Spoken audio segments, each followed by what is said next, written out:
ನನ್ನ ಪ್ರೀತಿಯ ಕನ್ನಡ ಶಿಕ್ಷಕಿಯರೇ ನಮಸ್ಕಾರ. ನಮ್ಮ ಎಲ್ಲ ತರಗತಿಗಳಲ್ಲೂ ಮುಖ್ಯವಾಗಿ 5ನೇ ತರಗತಿಯಿಂದ ಶುರು ಮಾಡಿ PUC ಮಕ್ಕಳಿಗೆ ವಿಭಕ್ತಿ ಪ್ರತ್ಯಯ ಅನ್ನೋ ವಿಚಾರ ಇದ್ದೇ ಇರುತ್ತೆ. ಅದ್ರ ಬಗ್ಗೆ ನಾನಿವತ್ತು ಮಾತಾಡೋಣ ಅಂತ. ವಿಭಕ್ತಿ ಪ್ರತ್ಯಯ ಅನ್ನೋದು ನೀವು ಬಹಳ ಸುಲಭವಾಗಿ ಮಕ್ಕಳಿಗೆ ಹೇಳ್ಕೊಡ್ತಾ ಇರ್ತೀರ, ಅವ್ರು ಕಲಿತಾ ಇರ್ತಾರೆ. ಆದರೆ ಅದರಲ್ಲಿ ಬರುವ ಕಾರಕಾರ್ಥಗಳು ಅನ್ನೋದು ಇತ್ತೀಚೆಗೆ ಹೆಚ್ಚು ಅಂಕಗಳನ್ನ ಮಕ್ಕಳು ಕಳ್ಕೊಳ್ಳೋ ಕಡೆ ಎಳ್ದೊಯ್ತಾ ಇದೆ ಅಂತ ನನ್ಗನ್ಸುತ್ತೆ. ಕಾರಣ ಅದರಲ್ಲಿರುವ ಗೊಂದಲಗಳು.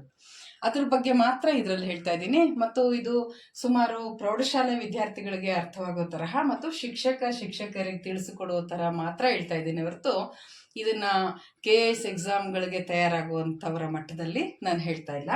ಈಗ ನೋಡಿ, ವಿಭಕ್ತಿ ಪ್ರತ್ಯಯದಲ್ಲಿ ಕಾರಕಾರ್ಥಗಳು ಅನ್ನುವ ವಿಚಾರ ಯಾಕೆ ಬರುತ್ತೆ ಅಂತ ನಾನು ಹೇಳ್ತಾ ಇರೋದು. ಇಲ್ಲಿ ನಾಮ ಪ್ರಕೃತಿಗಳಿದೆಯಲ್ಲ, ಅಂದ್ರೆ ಉದಾಹರಣೆಗೆ ಪುಸ್ತಕ ಅನ್ನೋದು ಒಂದು ನಾಮ ಪ್ರಕೃತಿ. ಇದಕ್ಕೆ ನಾವು ಆಯಾಯ ಸಂದರ್ಭಕ್ಕೆ ತಕ್ಕ ಹಾಗೆ ಅರ್ಥ ಬದಲಾವಣೆ ಆಗುವ ರೀತಿಯಲ್ಲಿ ನಾವು ಈ ವಿಭಕ್ತಿ ಪ್ರತ್ಯಯಗಳನ್ನ ಬಳಸ್ತಾ ಇರ್ತೀವಿ. ಇದು ನಿಮ್ಗೆಲ್ರಿಗೂ ಗೊತ್ತಿರೋ ವಿಚಾರ. ಆದರೆ ಮಕ್ಕಳಿಗೆ ನಾವು ವಿಭಕ್ತಿ ಪ್ರತ್ಯಯಗಳ ಅನಿವಾರ್ಯತೆ ಯಾಕಿದೆ ಅನ್ನೋದಕ್ಕೆ ಇದನ್ನ ಹೇಳಬೇಕಾಗತ್ತೆ. ಪುಸ್ತಕ ಅನ್ನೋದನ್ನ ನಾವು ಯಾವ ರೀತಿ ಉಪಯೋಗಿಸೋಕೆ ಸಾಧ್ಯ ವಾಕ್ಯಗಳಲ್ಲಿ? ಆದ್ರಿಂದ ಅದಕ್ಕೆ ನಾವು ಸೇರಿಸ್ತೀವಿ ಪುಸ್ತಕವು, ಪುಸ್ತಕವನ್ನು ತೆಗೆದುಕೊಂಡೆ, ಪುಸ್ತಕದಿಂದ ಕಲಿತೆ, ಪುಸ್ತಕಕ್ಕೆ ಬೈಂಡ್ ಮಾಡಿದೆ. ಹೀಗೆ ಪುಸ್ತಕ ಅನ್ನೋದನ್ನ ಅನೇಕ ಸಂದರ್ಭಗಳಲ್ಲಿ ಬೇರೆ ಬೇರೆ ಅರ್ಥ ಬರುವ ಹಾಗೆ ಉಪಯೋಗಿಸಕ್ಕೆ ಸಹಾಯಕವಾಗುವಂತಹ ವಿಚಾರ ವಿಭಕ್ತಿ ಪ್ರತ್ಯಯಗಳು. ಅದಕ್ಕೆ ನಾವು ಈ ಪ್ರತ್ಯಯಗಳನ್ನ ನಾವು ಹೇಳ್ಕೊಡ್ತೀವಿ ತರಗತಿಗಳಲ್ಲಿ.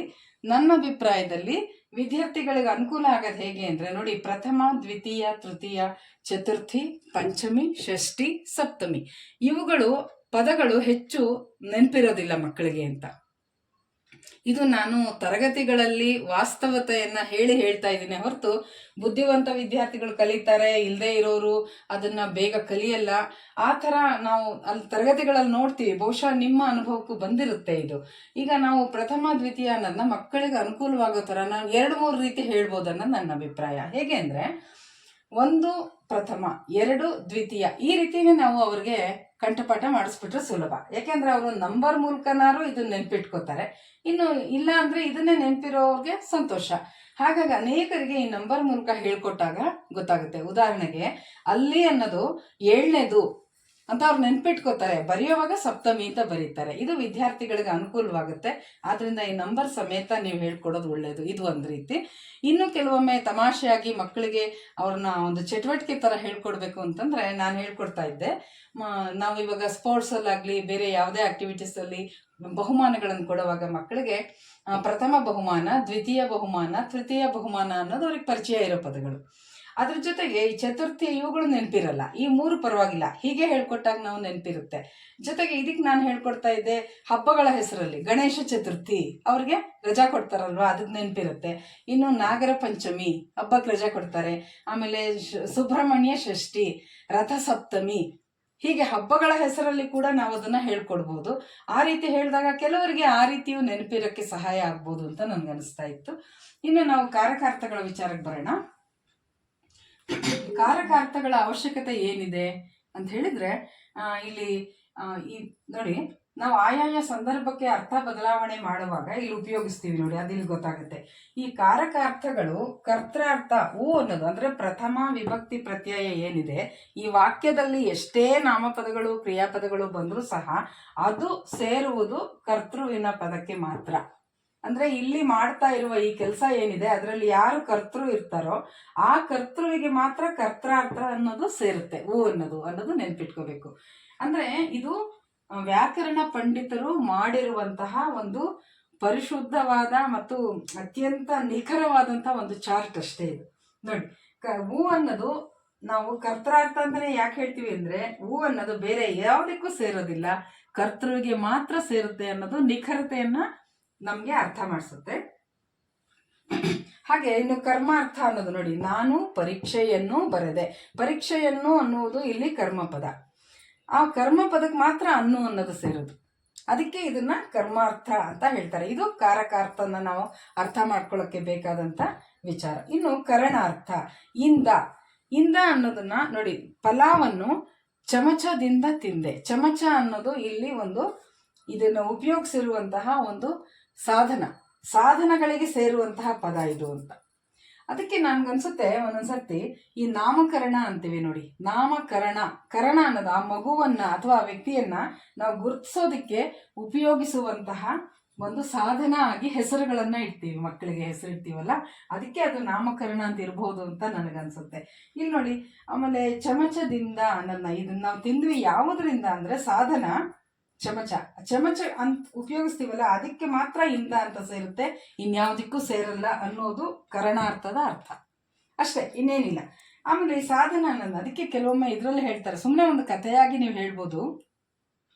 ಮಹಾಭಾರತದಲ್ಲಿ ದ್ರೌಪದಿಯನ್ನ ಶ್ರೀಕೃಷ್ಣ ತನ್ನ ಎಲ್ಲ ಒಂದು ಏನು ಮಹಾಭಾರತದಲ್ಲಿ ಕಥೆ ನಡಿಬೇಕಿತ್ತೋ ಅದಕ್ಕೆ ಉಪಕರಣವಾಗಿ ಬಳಸ್ಕೊಂಡಿದ್ದಾರೆ ದ್ರೌಪದಿಯನ್ನ ಅಂತ ಹೇಳ್ತಾರೆ. ಆ ಉಪಕರಣ ಅನ್ನೋದಕ್ಕೆ ಉಪಯೋಗಿಸ್ಕೊಂಡಿದ್ದಾರೆ ಅಂತೀವಲ್ಲ, ಆ ರೀತಿಯಾಗಿ ಇದನ್ನ ನಾವು ಕರಣಾರ್ಥ, ಉಪಕರಣ, ನಾಮಕರಣ, ಈ ರೀತಿಯಾಗಿ ನಾವು ಆ ಅರ್ಥವನ್ನು ತಗೋಬಹುದು. ಇದು ಮಕ್ಕಳಿಗೆ ಅರ್ಥ ಆಗಲ್ಲ, ನೀವು ಸುಮ್ಮನೆ ಹೆಚ್ಚಿನ ವಿಚಾರ ತಿಳ್ಕೊಳ್ಳೋದಕ್ಕಷ್ಟೇ. ಇನ್ನು ಸಂಪ್ರದಾನ, ಕೆ ಹೀಗೆ ಅಂತಿದೆಯಲ್ಲ, ಇದು ಹಣ್ಣನ್ನು ಮಗುವಿಗೆ ಕೊಟ್ಟೆ, ಯಾರಿಗೆ ಅನ್ನೋದು ಕೊಡುವುದು ಅನ್ನೋ ವಿಚಾರಕ್ಕೆ ಮಾತ್ರ ಇದು ಬರುವಂತಹ ಪದ, ಅದಕ್ಕೆ ಸಂಪ್ರದಾನ, ಅದಕ್ಕೆ ಇದನ್ನ ಹೇಳ್ತೀವಿ ಅಂತ. ಇನ್ನು ಅಪಾದಾನ ಅನ್ನೋದು ಅಗಲುವಿಕೆ, ದೆಸೆಯಿಂದ ಅನ್ನೋದು. ಈ ಒಂದು ಅನ್ನೋ ಇಂದ ಅಂತ ಏನಿದೆ ಇದನ್ನ ಯಾವ್ಯಾವ ಅರ್ಥದಲ್ಲಿ ನಾವು ಬಳಸ್ತೀವಿ ಅನ್ನೋದನ್ನ ಹೇಳುತ್ತೆ ಇದು, ಅಷ್ಟೇ, ಇನ್ನೇನಿಲ್ಲ. ಮಕ್ಕಳಿಗೆ ನೀವು ಪರೀಕ್ಷೆಯ ದೃಷ್ಟಿಯಿಂದ ಈ ಕರ್ಮಾರ್ಥ ಅಂದ್ರೆ ಆ ಥರ ಬಹ್ಯಾಟ್ ಮಾಡೋದೇ ಸುಲಭ ವಿಧಾನ ಅರ್ಥ ಮಾಡ್ಸಕ್ಕೆ, ಅಥವಾ ನೀವುಗಳನ್ನು ಹೆಚ್ಚಿನ ವಿಚಾರ ತಿಳ್ಕೊಳ್ಳೋದಕ್ಕೆ ಈ ರೀತಿ ಅರ್ಥ ಮಾಡ್ಕೋಬಹುದು. ಇದು ದೆಸೆಯಿಂದ ನೋಡಿ, ಸ್ಕೂಲ್ ಬಸ್ ದೆಸೆಯಿಂದ ಬಂದೆ, ಮೋಡಗಳ ದೆಸೆಯಿಂದ ಮಳೆ ಬಂತು. ಇಲ್ಲಿ ಅವರೇನ್ ಹೇಳ್ತಾರೆ ಅಂದ್ರೆ ಅಗಲುವಿಕೆ ಅಂತ ಅರ್ಥವನ್ನ ಇದು ಕೊಡುತ್ತೆ ಅಂತ ಹೇಳ್ತಾರೆ. ಅಂದ್ರೆ ಮೋಡಗಳಿಂದ ಈ ಮಳೆಯ ನೀರು ಅಗಲ್ತು, ದೂರ ಆಯ್ತು, ಮೋಡದಿಂದ ದೂರ ಆಯ್ತು. ಸ್ಕೂಲ್ ಬಸ್ ದೆಸೆಯಿಂದ ಬಂದೆ ಅಂದ್ರೆ ಸ್ಕೂಲ್ ಬಸ್ ನಿಂದ ನಾನು ಬಂದೆ, ಆ ಸ್ಕೂಲ್ ಬಸ್ಗೂ ನನಗೂ ಒಂದು ಗ್ಯಾಪ್, ಅದನ್ನ ಬಿಟ್ಟು ನಾನು ಬಂದಿರ್ತೀನಿ, ಇಲ್ಲಿ ದೂರ, ಅಗಲುವಿಕೆ, ಅದನ್ನ ತೋರಿಸುತ್ತೆ ಈ ಪದ ಅಂತ ಹೇಳ್ತಾರೆ, ದೆಸೆಯಿಂದ ಅನ್ನೋದು. ಆಮೇಲೆ ಇನ್ನು ಸಂಬಂಧ, ನಾನು ಈ ಶಾಲೆಯ ವಿದ್ಯಾರ್ಥಿ, ಈ ಶಾಲೆಯ ನಾನು ವಿದ್ಯಾರ್ಥಿ ಹೌದು, ಈ ಶಾಲೆ ಅನ್ನೋದಕ್ಕೆ ಸಂಬಂಧವನ್ನ ಕಲ್ಪಿಸ್ಕೊಡುವಂತಹ ಪದ ಎಲ್ಲಿ ಬರುತ್ತೋ, ಯಾವುದು ಬರುತ್ತೋ ಅದಕ್ಕೆ ಆ ಅನ್ನೋದು ಸೇರುತ್ತೆ, ಅದಕ್ಕೆ ಇದನ್ನ ಸಂಬಂಧ ಅಂತ ಹೇಳ್ತಾರೆ, ಆರನೇದು ಅಂತ. ಇನ್ನು ಅಧಿಕರಣ ಅಂದ್ರೆ ನಿರ್ದಿಷ್ಟ ಅರ್ಥವನ್ನ ಕೊಡುತ್ತೆ. ಶಿಕ್ಷಕರ ಬಗ್ಗೆ ನನ್ನ ಮನಸ್ಸಿನಲ್ಲಿ ಗೌರವವಿದೆ, ಎಲ್ಲಿ ಗೌರವವಿದೆ, ಮನಸ್ಸಿನಲ್ಲಿ ಗೌರವವಿದೆ, ಈ ರೀತಿಯಾಗಿ ನಿರ್ದಿಷ್ಟವಾದ ಒಂದು ಅರ್ಥವನ್ನ ಕೊಡುವಂತಹ ಸ್ಥಾನ ಎಲ್ಲಿದೆ, ಯಾವ ಸ್ಥಾನ, ಯಾವ ಜಾಗ ಅಂತ ಸೂಚಿಸುವಂತಹ ಪದ ಎಲ್ಲಿ ಬರುತ್ತೋ ಅದು ಅಧಿಕರಣ ಅಂತಾರೆ. ಅದನ್ನ ಈ ರೀತಿಯಾಗಿ ಕಾರಕಾರ್ಥದಲ್ಲಿ ಅಧಿಕರಣ ಅಂದ್ರೆ ಹೀಗೆ ಉಪಯೋಗಿಸ್ತಾರೆ ಅಂತ.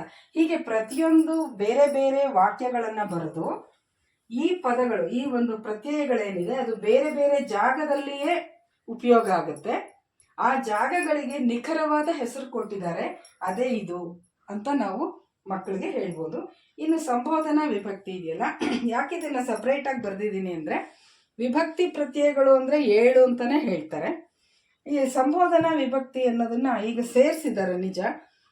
ಕೆಲವರು ಹೇಳೋ ಪ್ರಕಾರ ಒಂದ್ ವೇಳೆ ವಿಭಕ್ತಿ ಪ್ರತ್ಯಯ 8ನೇದಾಗಿದ್ದಿದ್ರೆ ಇದು ಸಪ್ತಮಿ ಆದ್ಮೇಲೆ ಅಷ್ಟಮಿ ಅಂತ ಬರ್ಬೇಕಾಗ್ತಿತ್ತು. ಆದ್ರೆ ಸಂಬೋಧನಾ ಅಂತ ಬಂದಿದೆಯಲ್ಲ, ಇದನ್ನ ವಿಭಕ್ತಿ ಪ್ರತ್ಯಯ ಅಂತ ಸೇರಿಸ್ಬೇಕಾಗಿಲ್ಲ, ಸಪ್ತಮಿ ವಿಭಕ್ತಿ ಪ್ರತ್ಯಯಗಳು ಮಾತ್ರ 7 ಅಂತ ಹೇಳಬೇಕು ಅಂತಾರೆ. ಆದರೆ ಈಗನ ಟೆಕ್ಸ್ಟ್ ಬುಕ್ಗಳಲ್ಲಿ ಯಾವ ರೀತಿ ಇದನ್ನು ಬಳಸ್ಕೊಂಡಿರ್ತಾರೋ ಹಾಗೆ ನಾವು ಬಳಸ್ಕೊಂಡ್ರೆ ಒಳ್ಳೆಯದು. ಈ ಸಂಬೋಧನಾ ವಿಭಕ್ತಿ ಪ್ರತ್ಯಯ ಅನ್ನೋದು ಯಾವಾಗ ಬರುತ್ತೆ ಅಂದರೆ ಎದುರಿಗೆ ಇದ್ದಾಗ, ಅಭಿಮುಖೀಕರಣ, ಎದುರಿಗಿದ್ದಾಗ ನಾವು ಅವರನ್ನ ಉಪಯೋಗಿಸುವಂಥ ಪದಗಳು. ಅಮ್ಮ ಬನ್ನಿ ಇಲ್ಲಿ, ಏ ಹುಡುಗ ಇಲ್ಲಿ ಬಾ, ಏ ಅಮ್ಮ, ಈ ಥರ ಮಾ ಅಂತ ಕರಿತೀವಲ್ಲ, ಆ ಏ ಅಂತ ಕರಿತೀವಿ. ಆಮೇಲೆ ಮಕ್ಕಳಿರ ಇಲ್ಲಿ ಕೇಳಿ, ಇದು ಸಹ ನಮ್ಮ ಎದುರಿಗಿರುವಂಥವ್ರಿಗೆ, ಅದರಿಂದ ಅಭಿಮುಖವಾಗಿ ಇರುವಂಥವ್ರಿಗೆ ಉಪಯೋಗಿಸುವಂತಹ ಪದ ಇದು ಅಂತ ಹೇಳ್ತಾರೆ. ಅದ್ರ ಜೊತೆಗೆ ನೀವು ನಿಮ್ಮ ಒಂದು ಅನುಕೂಲಕ್ಕೆ ತಕ್ಕ ಹಾಗೆ, ಅನುಭವಕ್ಕೆ ತಕ್ಕ ಹಾಗೆ ಈ ಥರ ಕೆಲವೊಂದು ವಾಕ್ಯಗಳನ್ನು ಮಾಡಿ, ಅಂದರೆ ಎಲ್ಲ ವಿಭಕ್ತಿ ಪ್ರತ್ಯಯಗಳು ಒಂದೇ ವಾಕ್ಯದಲ್ಲಿ ಬರುವ ಹಾಗೆ ಒಂದು ವಾಕ್ಯ ಮಾಡಿ ಮಕ್ಕಳಿಗೆ ಬೈಹಾರ್ಟ್ ಮಾಡಿಸ್ಬಿಡ್ಬೋದು.